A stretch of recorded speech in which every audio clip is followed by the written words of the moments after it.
convite para a morte. Parte 3. Era um bairro residencial de alto padrão na capital imperial, cujos terrenos espalhados eram cobertos por mansões antigas, porém robustas e luxuosas. A maioria dos moradores dessas casas veneráveis, ainda que certamente não decrépitas, eram nobres. A residência de um nobre era seu símbolo de status. Qualquer um que não pudesse arcar com os gastos financeiros em sua casa seria o alvo da sociedade nobre. Coisas como acessórios, joias, roupas, casas e pátios. Todos esses itens decorativos eram ativos militares no campo de batalha conhecido como sociedade nobre.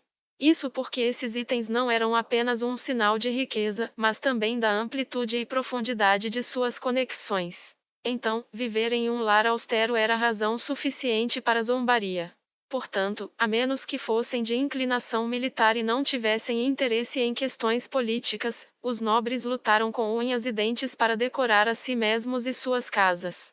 Em outras palavras, era como uma demonstração de força militar. Apenas pessoas com força suficiente poderiam fazer uma coisa dessas. Se alguém olhasse em volta, notaria algumas coisas.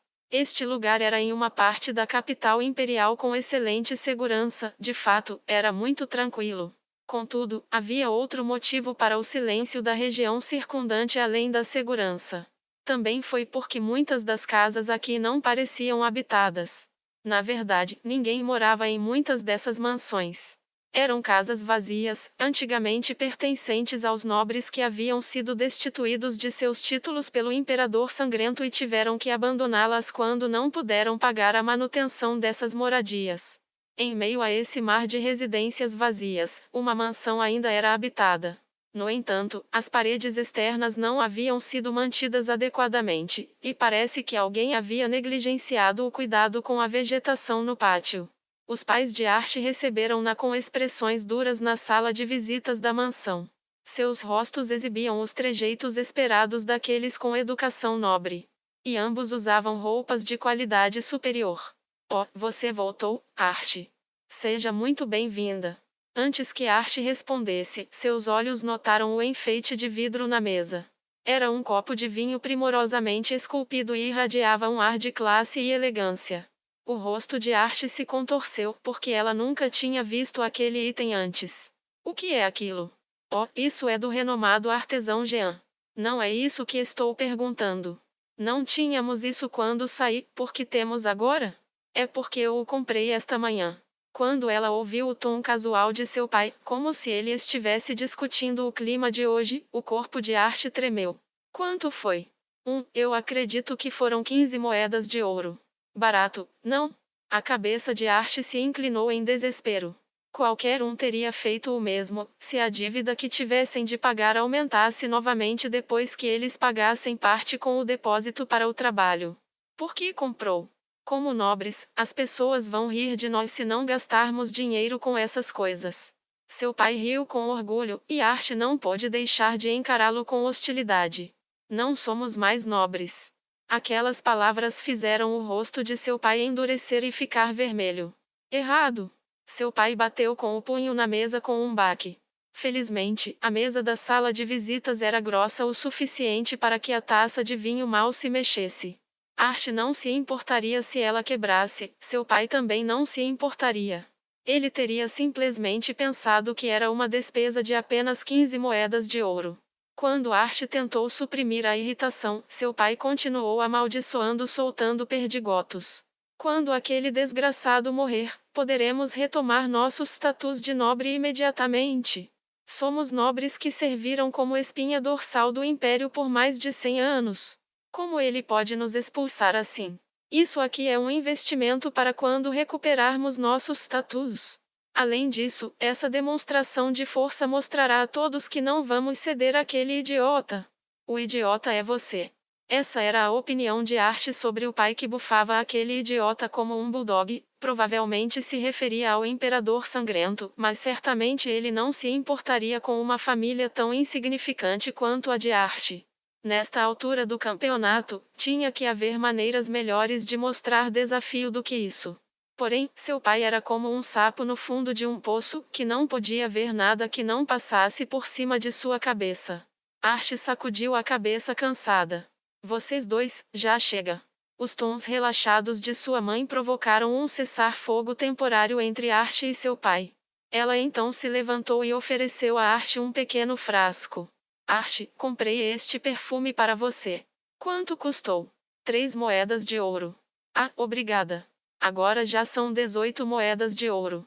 Archie calculou em sua cabeça enquanto agradecia sua mãe, então cuidadosamente guardou o pequeno frasco em seu bolso. Era muito difícil para Archie tratar friamente sua mãe.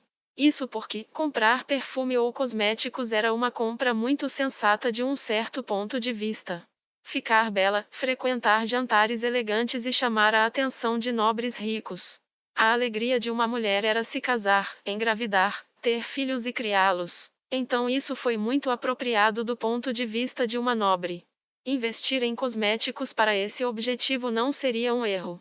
Mesmo assim, comprar perfume era demais quando a família estava em situação tão precária.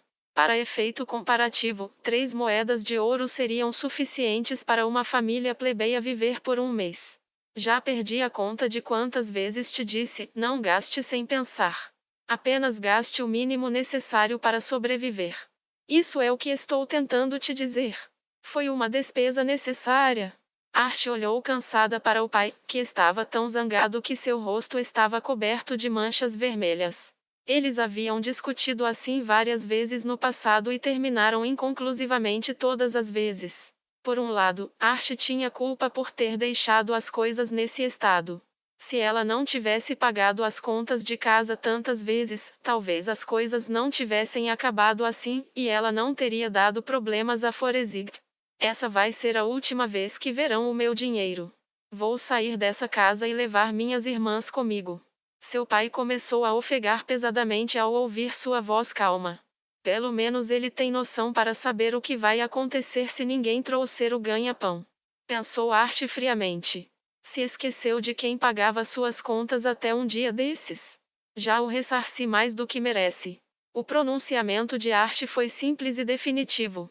O dinheiro que ela tinha dado a seus pais era uma quantia considerável. Além disso, esse dinheiro foi ganho através de aventuras. Era o dinheiro que deveria ter sido usado para se fortalecer com seus companheiros. Embora fosse verdade que todos estavam livres para gastar seu dinheiro como bem entendessem, havia um entendimento tácito de que a maior parte deles iria para o fortalecimento de si mesmos. O que os amigos de Archie pensariam quando vissem como ela mal comprava novos equipamentos? Não fortalecer seu traje de guerra significava que permaneceria fraca para sempre. No entanto, os membros da Forezig não a disseram nada. E Archie sempre fora grata por esta gentileza da parte deles. Archie virou um olhar fulminante para seu pai. Sob seu olhar inflexível, seu pai se acovardou e se virou, isso era de se esperar. Archie caminhou à beira da morte inúmeras vezes. Ela não poderia se amedrontar diante de um nobre covarde. Archie olhou para o pai mais uma vez, viu que ele não ousava falar novamente, e com isso saiu da sala. Ela fechou a porta atrás dela e suspirou. Uma voz a chamou, como se estivesse esperando por esse momento. Jovem mestra. O que foi, Gimes? Era Gimes, o mordomo que os servira fielmente ao longo dos anos. Seu rosto enrugado estava rígido e apreensivo. Archie imediatamente percebeu o motivo disso. Isso porque muitas vezes ele fez essa cara nos anos desde que seu pai tinha sido despojado de seu status nobre. Peço desculpas por ter que falar sobre isso, jovem mestra, mas... Archie levantou a mão para interrompê-lo. Os dois sentiram que não se tratava de um assunto que deveria ser discutido no corredor do lado de fora da sala de visitas, então foram para um lugar mais reservado. Archie pegou uma bolsa de couro de um bolso oculto e abriu. Várias cores diferentes brilhavam lá. Os mais numerosos eram os lampejos de prata, seguidos pelos de cobre, e os menos numerosos eram os de ouro. Isso será o suficiente para te ajudar por hora? Gimes pegou a bolsa. Sua expressão tinha suavizado um pouco depois de ver as moedas dentro. Meu salário e o dinheiro para os comerciantes, acredito que será suficiente, jovem mestra. Ótimo. Archie suspirou de alívio. Mesmo assim, isso estava apenas financiando uma dívida. Não conseguiu impedir o pai de comprar besteiras. Infelizmente, não. O vendedor veio com um nobre que ele conhecia. Eu tentei lembrar o mestre várias vezes, mas ele. Entendo. Ambos suspiraram.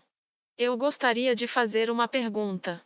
Se demitirmos todos que estamos empregando agora, quanto precisaremos de indenização por demissão? Os olhos de Jimmy se arregalaram e ele sorriu tristemente. Não houve choque em sua expressão facial, um sinal de que ele estava preparado para isso. Compreendo. Vou calcular o valor e informá-lo à senhorita, jovem mestra. Conto com você. Só então, o som de passos rápidos atingiu seus ouvidos. Ela sabia quem tinha feito isso mesmo sem se virar para olhar. A pequena boca de Arte suavizou as expressões e, quando ela se virou, viu alguém correndo. A outra parte não diminuiu a velocidade, simplesmente correu de cabeça nos braços de Arte. A pessoa que a atacara tinha menos de 1 metro de altura e com cerca de 5 anos, a forma de seus olhos era muito semelhante aos de Arte. A garota estufou as bochechas rosadas, aparentemente muito descontente. É tão duro. Isso não era uma crítica ao fato de seu peito ser muito plano depois de se jogar no abraço de Arte.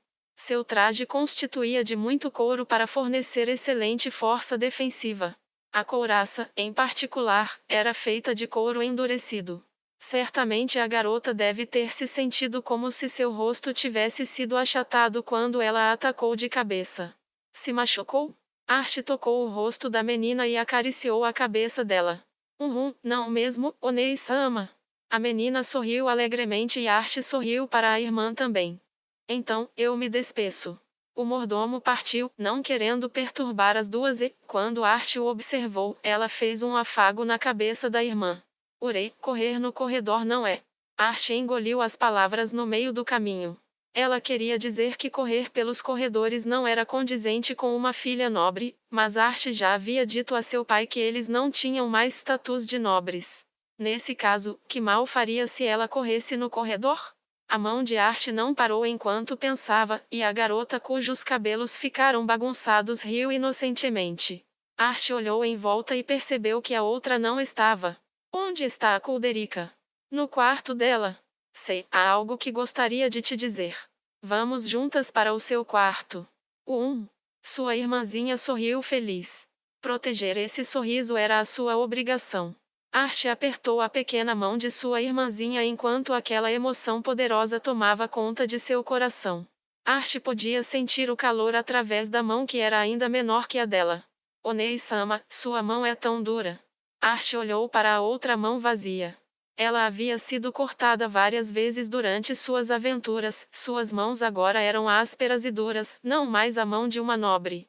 Mas ela não tinha arrependimentos. Suas mãos eram a prova de que ela tinha sobrevivido com seus amigos, com a Forezig. Mas eu gosto muito mesmo assim. As mãos da irmãzinha fecharam em torno da mão de Arte, que sorriu. Obrigada. O mercado norte da capital imperial era tão animado e movimentado como sempre. No entanto, poucos dos cidadãos comuns viriam aqui para comprar coisas, então, ao contrário do mercado central lotado, podia-se percorrer as barracas livremente sem esbarrar em ninguém. Ekeran e Roberdick soltaram a tensão de seus ombros ao darem de cara com a visão familiar e começaram a olhar as vitrines. Eles estavam relaxados e despreocupados, como se a palavra cautela não existisse em suas mentes. Isso porque não havia batedores de carteira ou ladrões no mercado norte, poderia muito bem ser o lugar mais seguro em toda a capital imperial. E então, Ekeran? Compraremos o quê? Itens de cura primeiro. Espero que tenha algumas varinhas com curar de feridas leves na promoção. E pelo jeito dessa missão, varinhas com curar de feridas médias vão servir também, mas compre aquelas que têm pelo menos metade da carga. Já o lugar é um tumba, pode ser útil contra os mortos-vivos. E por falar neles, um kit básico de contramedidas vai cair bem, itens para resistir a veneno e doenças. Também seria bom encontrar alguma maneira de lidar com a energia negativa ou incorpóreos. O problema é que itens permanentes custam o olho da cara, sei lá, então os pergaminhos com magias relevantes podem servir. Complicado. As varinhas eram itens mágicos infundidos com múltiplas conjurações da mesma magia e eram mais baratas do que os pergaminhos no quesito utilidade contra preço. Portanto, comprar varinhas com magias usadas frequentemente, como magia curativa, era mais econômico do que os pergaminhos. Mas pensei que estava planejando comprar um presente, e por isso que me pediu para acompanhá-lo, para ouvir minha opinião. Presente, é? Nada não, Ekeran. Ponha algum esforço para encontrar algo bom. Tá certo. Quase tudo vendido nesse mercado era lixo. Na maior parte, o mostruário era simplesmente um monte de itens feitos de metal laminado. Poucos deles eram novos, sendo sincero. Todos pareciam bens velhos ou surrados de segunda mão. Quase todos os comerciantes aqui pareciam que poderiam lutar, a julgar pelos bíceps protuberantes. Isso, ou eles estavam vestidos como lançadores de magia que pareciam mais adequados para a batalha do que barganha. De relance, eles pareciam guarda-costas, mas a verdade era que eram os chefes de suas respectivas barracas. Contudo, eles eram apenas chefes do dia. Ganharam mesmo a vida como aventureiros ou trabalhadores. Em outras palavras, eles estavam no mesmo negócio que Ekeran e Roberdick. O que vendiam aqui eram itens que já haviam usado, ou itens que haviam descoberto durante suas aventuras, mas que os membros do grupo não podiam usar. Nesse caso, em vez de vendê-los a um revendedor da Guilda dos Magistas, seria melhor encontrar clientes interessados e poupar as despesas de um intermediário no processo. Essa abordagem oferecia muitos benefícios tanto para o comprador quanto para o vendedor. Mesmo depois de contabilizar os custos de pagar a guilda dos comerciantes para montar uma barraca, eles ainda poderiam lucrar. Por essa razão, muitos aventureiros e trabalhadores como Ekeran e sua turma viriam a este lugar para procurar tesouros escondidos. Algumas pessoas até vieram aqui todos os dias durante a sua estadia na capital imperial em busca de um bom negócio. Essa também foi a razão pela qual havia poucos crimes no mercado norte.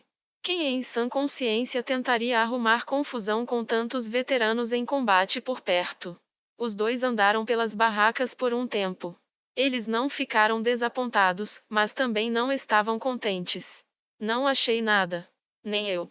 Todos os itens à venda eram itens que Ekeran e os outros não precisavam ou que não podiam usar. Talvez se os dois fossem aventureiros de baixo nível ou trabalhadores novatos pudessem achar algo que lhes fosse útil, mas, infelizmente, não havia nada que a dupla, ou mesmo seus colegas, quisessem comprar. Que pena, talvez seja mais rápido se formos numa loja comum. Bem, a gente só tava caçando umas pechinchas aqui mesmo, fazer o que se não tem nada que interessa. Bem, lugares assim só servem para poupar umas moedas. Poupar? Ekeran, o que acha que vai acontecer? Se eu soubesse o que tá falando sendo tão vago, eu seria um lançador de magia de elite. Tá falando da arte, é? Viu, só? Você sabe. Bem, pelo tom da conversa deu pra adivinhar. Então já entendeu onde quero chegar, não é? Que esta pode ser nossa última aventura. Por favor, não fale uma coisa dessas maneira tão pouco auspiciosa. Roberdick sorriu amargamente e continuou. Ainda assim, não está muito longe da verdade. Art disse que estava levando suas irmãs para criá-las sozinha. Se ela conseguir mesmo, nos aventurarmos juntos não será nada fácil. Mas com o talento dela, tenho certeza que ela vai encontrar um bom emprego, um mais seguro, e não vai precisar se aventurar. Encontrar trabalho não será difícil. Ela é uma lançadora de magia de terceiro nível. Embora eu não saiba quantas pessoas existem em sua família, quantas irmãs ela tem e coisas assim, ela deve ser capaz de sustentar 3 ou 4 pessoas. Penso o mesmo. Com certeza ela vai dar conta de criar as irmãs sozinha. Nesse caso, somos nós que teremos problemas. Uma vez que a Art-san deixar a equipe, quem devemos colocar no lugar dela? Não sei, podemos tirar a sorte grande e trombar em um lançador de magia arcana de terceiro nível que alguém deixou à beira da estrada? Me faça um favor, deixe seus sonhos para quando estiver dormindo. Se fôssemos aventureiros, poderíamos pedir à guilda que colocasse um aviso, mas estamos por conta própria, tudo se resume à sorte. Os dois se entreolharam e depois suspiraram ao mesmo tempo. A morte de um amigo, alguém incapaz de manter um ritmo, ou até ser mais capaz de o resto da equipe. Nestas situações, um aventureiro ou um trabalhador deixaria sua equipe. Não era uma situação rara. Em contrapartida, permanecer na mesma equipe durante toda a carreira seria a raridade. Na maior parte, todos mudariam de equipe 2 ou 3 vezes. Ekeran, Robert Dick e Mina eram exemplos vivos disso. Entretanto, mesmo se fosse esse o caso, isso não significava que poderiam facilmente encontrar um lançador de magia arcana e um capaz de lançar magias de terceiro nível, que também era um trabalhador sem equipe alguma. Que tal deixar um lançador de magia de segundo nível entrar e depois treiná-lo? Assim, só em último caso, sabe? Se possível, eu prefiro evitar uma coisa assim. Temos que aceitar que pessoas talentosas não ficam em cada esquina. E quem vira trabalhador geralmente tem algum tipo de defeito de personalidade, e justamente por isso, aceitar qualquer um pode gerar problemas no futuro. Imagina se vier um daqueles maníacos por batalhas. Passando as coisas a limpo agora, somos praticamente um milagre. Da última vez que refleti a respeito, nossa equipe faz as coisas por dinheiro, o que é uma raridade. Bem, a arte se juntou depois de ouvir os rumores sobre nós, então ela é uma exceção. Quando a arte-san chegou, a gente pensava em como obter nosso último membro. Robert Dick olhou para longe. Ekeran percebeu que provavelmente tinha uma expressão semelhante em seu próprio rosto. Ainda me lembro do que estava bebendo naquela época. Arte-san veio na hora certa. Aquilo me fez sentir como se os deuses estivessem nos dizendo para formar uma equipe. Caramba, que incrível! Minha memória não é muito boa para essas coisas. Mas o que estava bebendo naquela época, Robert? Água. Mas você bebe isso todo dia, não? Você não é chegado em coisas alcoólicas mesmo. Ainda bem, imagina se bebesse igual a Imina. Fazer o quê? Meu estômago não gosta muito. Mas o vício da Imina-san no álcool é um problema pessoal. Ah, você é do tipo que muda de cor de vermelho, azul e branco já no primeiro gole. Se não fosse pela magia de antídoto, não sei onde teria parado daquela vez que tentou beber. Talvez estivesse no além-vida e estaria tendo essa conversa com outro. Pessoas morreram de envenenamento por álcool antes. Robert Dick deu de ombros e continuou. Mas voltando ao assunto. Se a arte-san sair, o que pretende fazer? É possível que dissolva a equipe? Se não der para reunir membros suficientes, vou ficar em um beco sem saída. Se aventurar só com 3 é perigoso demais, ou quer voltar a ser um aventureiro? Eu não quero voltar àqueles dias de implorar aos templos permissão para salvar alguém. Eu prefiro me aposentar do que fazer isso. Aposentadoria, até que não soa nada mal. Já tenho uma boa reserva de dinheiro e espero encontrar um emprego onde possa ajudar os fracos e se tornar uma fonte de força para os outros. Talvez eu pudesse ir a um vilarejo de fronteira e ser um sacerdote de meio expediente enquanto aro os campos. E você, Ekeran? Ainda não sei direito. O canto da boca de Robert Dick se encolheu. Sei, é que não depende só de você, não é? Ekeran não entendeu o significado das palavras de Robert Dick por um momento. No final, ele finalmente entendeu o que o outro homem queria dizer, e o rosto de Ekeran se contraiu. Como você? Ele sorriu maldosamente e pensou mesmo que eu não tinha notado? Não é o que tá pensando, eu não tava escondendo isso de propósito. Olha meu lado, é que não achei um bom momento para contar a vocês. Era isso que quis dizer com presente? Mas e então, quem confessou primeiro? Ei, Robert. Olhe aquilo. Ekeran estava apontando para um par de pessoas que estavam inspecionando a mercadoria dentro de uma tenda de luxo. Um deles era um guerreiro de armadura preta. Uma capa carmesim e um par de espadas grandes cruzadas adornavam as costas dele. Mudando de assunto, tudo bem, que assim seja. Eu vou perguntar sobre isso mais tarde. O equipamento parece de primeira qualidade. Se ele é tão bom quanto seu equipamento, então ele deve ser um poderoso guerreiro. Conhece ele, ou já o viu comprando coisas aqui? Não sei, mas tenho a sensação de que nunca vi esse sujeito na capital imperial. Quero dizer, olha aquela garota ao lado dele.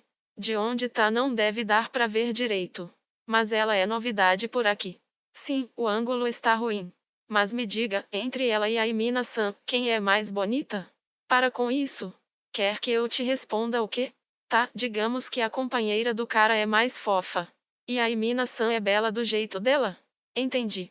É como dizem, a pessoa amada é a mais bela dentre todas, você é desses, não é, Ekeran? Enfim. Acho que sei o que aquela dupla é, são viajantes, ou aventureiros estrangeiros. Também podem ser uma equipe que acaba de transferir sua base de operações para a capital imperial. Pode ser, mas estão comprando itens mágicos de uso diário, não acha estranho? A tenda de aparência luxuosa estava enfeitada com todos os tipos de itens mágicos. No entanto, esses itens não eram do tipo que os aventureiros ou trabalhadores usariam, mas, sim, eram itens destinados ao uso diário. Por exemplo, uma caixa que gerava temperaturas frias e mantinha comida fresca, ou um ventilador que poderia criar correntes de ar para manter as pessoas frescas. Muitos desses itens foram inovações há 200 anos atrás, feitos por um minotauro conhecido como o Sábio Falastrão ou mesmo como o Sábio Atrevido. Aquele guerreiro teve ideias para todos os tipos de dispositivos, mas ele não tinha a capacidade de fazê-los, e ele não conseguia explicar o porquê esses itens tinham que ter a aparência ou os princípios que os impulsionavam, daí seu apelido. Todavia, o Minotauro em si era um guerreiro de primeira linha, que havia deixado um rastro de contos inacreditáveis atrás dele, como a habilidade de conjurar furacões com um golpe de seu machado ou criar terremotos batendo-o no chão, coisas assim. Além disso, ele se tornou famoso ao elevar os status de raças humanoides de mera comida para escravos, tudo isso dentro de uma nação minotauro. O fato de que os aventureiros, que normalmente viviam em pousadas, realmente se interessariam por esses itens mágicos de uso diário, pois haviam sido projetados por semelhantes, isso era bastante incomum. Não é tão estranho assim. A tecnologia mágica do Império é bastante avançada e esses itens são mais baratos do que em outras nações. Eles provavelmente estão pensando que valerá a pena levá-los para casa, mesmo que seja necessário um pouco mais de esforço. Ah, faz sentido. Realmente pode ser o caso. É estranho do nosso ponto de vista, mas se considerar isso da perspectiva de um viajante, não é estranho. Sim. Desse jeito que colocou, posso entender o porquê ficam pegando e analisando com tanta concentração. O guerreiro armadurado parecia estar mexendo cuidadosamente no item mágico. Ele abriu e fechou as portas do item, pegou e depois virou. Quase se podia ver o suor se formando na testa do vendedor. Melhor irmos comprar nossas coisas com a mesma seriedade dele. Não discordo, viu?